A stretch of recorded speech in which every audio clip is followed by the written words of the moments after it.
안녕하세요 여러분, 치과 여행을 소개하는 상키지수입니다. 오늘은 10월 넷째 주에 새로 나온 신간들을 소개해 드릴게요. 지금이 이제 10월 말이고 환절기여가지고 감기가 아주 크게 유행을 하더라고요. 그래서 저도 지금 심각한 감기에 걸려서 막 열도 나고 콧물도 나고 이런 상태인데 여러분들 감기 꼭 조심하시고요. 이렇게 날씨 급변할 때는 집에서 책 읽는 게 최고입니다. 제가 이제 매주 새로 나온 신간들을 소개해 드리다가 지난주에는 여러분들께 좀 자세히 보여드리고 싶은 책이 있어가지고 그 책 한 권만 소개를 해드렸었어요. 그래서 본의 아니게 신간 소개를 한 주를 뺐는데 되게 오래 쉰 것 같은 느낌이 드네요. 매주 하다 보니까. 자, 그럼 부지런하게 10월 넷째 주 신간 지금부터 소개하겠습니다. 제가 아무래도 책 소개를 할 때 그 경제 경영서나 뭐 에세이를 소개를 많이 했고 지난 영상에서 좀 죽음을 다루는 책이 많았어요. 그러다 보니까 여러분들이 너무 이렇게 무거운 책을 위주로 소개하시는 것 같다 이런 얘기를 하시는 거예요. 전혀 아닌데 제가 그래서 오늘은 좀 유쾌하고 쉽게 볼 수 있는 책들을 앞으로 빼서 조금 가벼운 책부터 이렇게 소개를 진행하도록 하겠습니다. 저는 항상 여러분들의 이야기를 경청하고 있답니다. 첫 번째 책은요, 이 발음을 잘해야 돼요. 지랄발랄 하은맘의 18년 책 육아라는 책이고요. 책 제목에서 보이는 것처럼 이 책은 육아서인데요. 지금 이 책이 믿기지 않지만 종합 1위입니다. 종합 베스트셀러 1위. 그 육아서가 베스트셀러 1위 하는 게 뭐 요즘에 사실 좀 많아지긴 했지만 원래 흔한 일은 아니거든요. 아무래도 독자군이 조금 좁다 보니까. 그런데 이 책 같은 경우에는 사실 1위를 하게 된 데 이유가 있어요. 이 책의 작가 김선미님이 이제 하은맘이라고 굉장히 유명한 육아 강연가이세요. 독특한 점은 이분이 뭐 박사도 아니고 사실 육아 쪽에 완전한 전문가는 아닙니다. 근데 이제 육아를 할 때 아이들에게 어떤 부분을 강조해야 하는지, 엄마가 어떤 부분이 힘들고 어떻게 이겨내야 되는지 이런 거를 정말 솔직하게 시원하게 설명을 해주시니까 이 엄마들에게 더 많은 공감을 얻게 되는 거죠. 저도 예전에 이 분야는 강연에 한번 참석을 한 적이 있었는데 거기가 진짜 150명 되는 강연장이었거든요. 역삼에 엄청 큰 건물을 사는 강연장이었는데 사람들이 심지어 바닥에 앉아서 들을 정도로 많이 왔었어요. 저는 그때 보고 참 이 육아라는 게 정말 정해진 답도 없고 너무 외롭고 아주 긴 시간의 싸움이잖아요. 그러다 보니까 이 어떤 치유를 원하는 엄마들이 굉장히 많구나, 그리고 이분이 정말 그런 영향력을 가지고 있구나 라고 했는데 웬걸 나오자마자 종합 베스트셀러 1위를 차지하고 있습니다.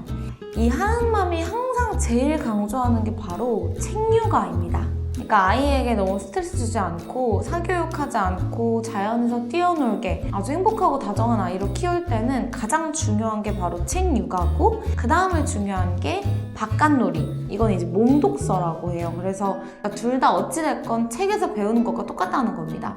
그리고 이제 이 책에 나오는 하은이가 실제로 사교육받지 않고 이번에 연대에 정시로 합격을 했거든요. 그런 하은이가 읽었던 어떤 초대박 추천도서 리스트까지 풀면서 이번 책에서도 어떤 책육아의 중요성과 그리고 엄마로서 똑똑하게 자리 잡는 방법, 이런 것들을 설명해주고 있습니다.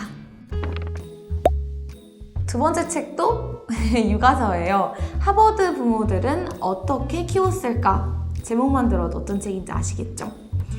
명문대 학생들의 성장 과정을 추적조사한 하버드 프로젝트가 밝힌 8가지 공식이라고 되어 있습니다. 보통 우리가 하버드 붙은 책들을 보면 그 사람들은 어떻게 공부했는지, 뭐 어떤 생활 습관을 가지고 있는지 뭐 이런 것들을 이야기하는데요. 이 책은 이 자녀들을 하버드에 보낸 이 부모들의 공통점은 무엇일까를 분석한 겁니다. 무려 15년 동안 이 하버드생들의 부모들을 인터뷰하고 조사했다는데요. 결론부터 말씀드리면 부모의 학력, 지위, 경제력과는 전혀 무관했다고 합니다. 그렇다면 돈도 아니고 사회적 지위도 아니고 학력도 아니고 이 자녀를 하버드에 보낸 비결이 무엇일까 알아봤는데요. 바로 8가지 공식이 나왔다고 해요. 이 8가지 플랜 중에서 예를 들어드리면요. 생후부터 5살까지 이 머리가 스펀지처럼 말랑말랑할 때 부모가 아이에게 해줘야 하는 교육, 그리고 아이가 본인의 잠재력이나 자기 능력을 최대로 끌어당길 수 있도록 어떤 플랜을 짜는 거에 대한 도움, 뭐 이런 것들이 8가지 방법으로 나와 있어요.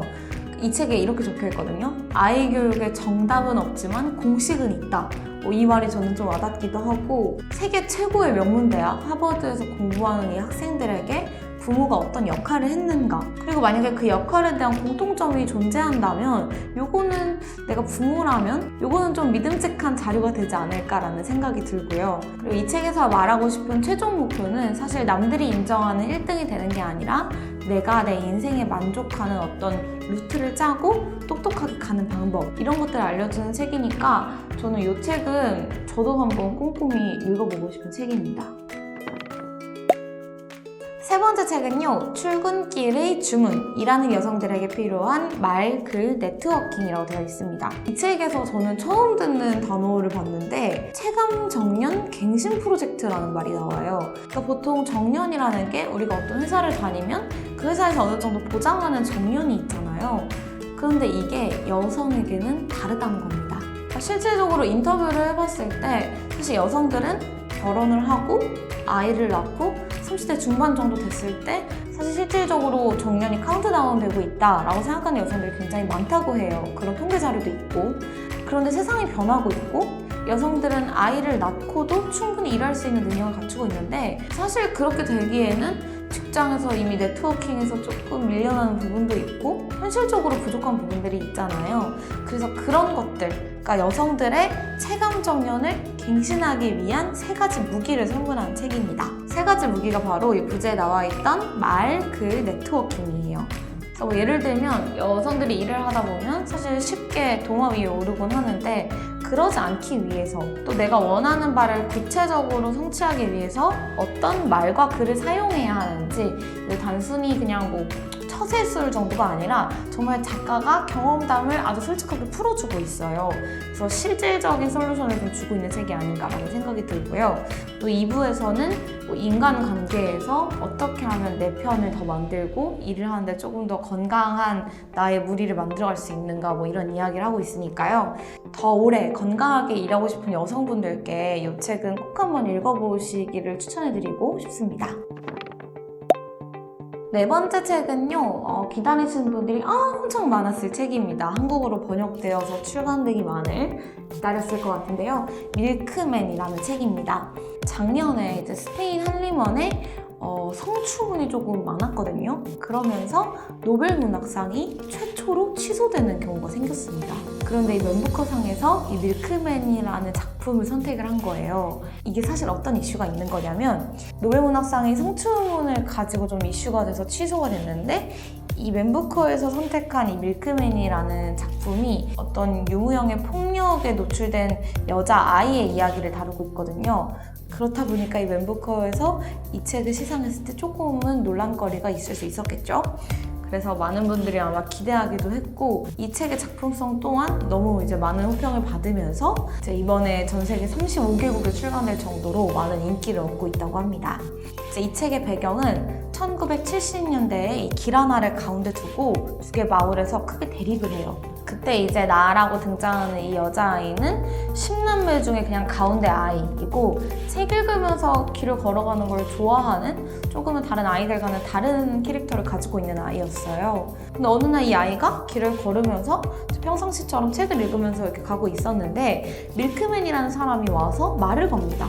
근데 이 밀크맨이 그냥 뭐 특별한 행동을 하는 건 아니지만 계속해서 이 사람 주위에서 얼쩡거리면서 계속 나의 곁에 있는 거예요.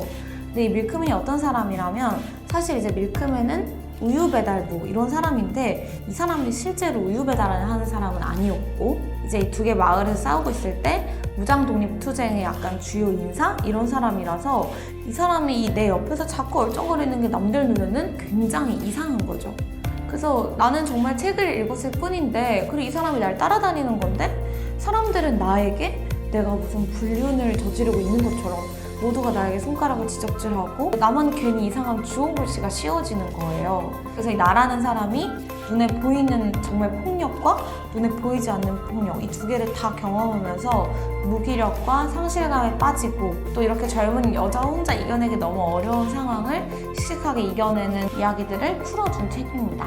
사실 이제 이 책의 배경은 1970년대이지만 사실 사회에서 이런 일이 벌어지고 있는 곳이 생각보다 많잖아요. 그래서 단순히 이것이 어떤 시대의 문제만은 아니라는 것을 사람들이 많이 주목하고 있는 것 같고요. 이 책은 세계 3대 문학상이기도 하고 또 영미권 최고의 문학상이기도 한 맨부커상을 받은 작품이니까요. 소설에 관심이 많은 분들이라면 이 책을 꼭 한번 읽어보셨으면 좋겠습니다.